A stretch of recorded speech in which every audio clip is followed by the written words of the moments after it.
time to take a rest. REST stands for Representational State Transfer.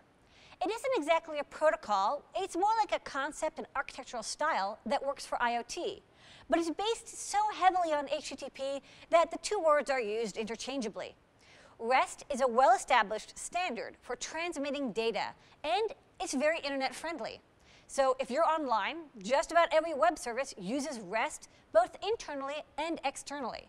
And every modern computer and programming language has REST API support. So it's very fast to get started. And if your device is going to talk to public internet utilities like if this then that, Facebook or Twitter, etc., it will need to use REST. There are 4 ways to move data around using REST. Get, to request data, put, to send data, post, to create data, and delete, which does what it says. Every web browser uses these commands to get and put the data that you use on the internet. And the data you get, put, post, and delete is stored in buckets called resources. The names of these buckets are also known as URLs, Universal Resource Locations. So let's say you want to query the Adafruit Twitter account. You can go to the twitter.com server using HTTP, using this URL, and then request the Adafruit resource like this. This will give you a huge amount of data, but you can drill down by adding more slashes and subcategories. So to read the post with our video visiting the NYC Formula E Series race, go to this URL. Now, that big long number is a unique identifier for the tweet. And what makes this URL RESTful is that each slash section gets more specific.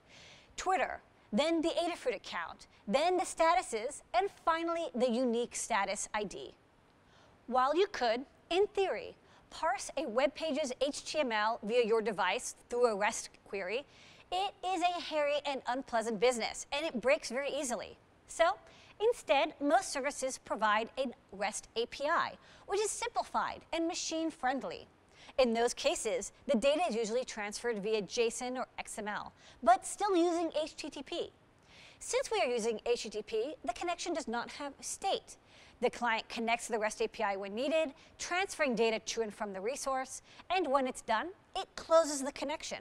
On one hand, this is nice because you have a burst of data transmission and then a disconnection, so the server doesn't need to hold the connection open. But the downside is you have to set up and tear down the connection each time, and that can take up a lot of time and a lot of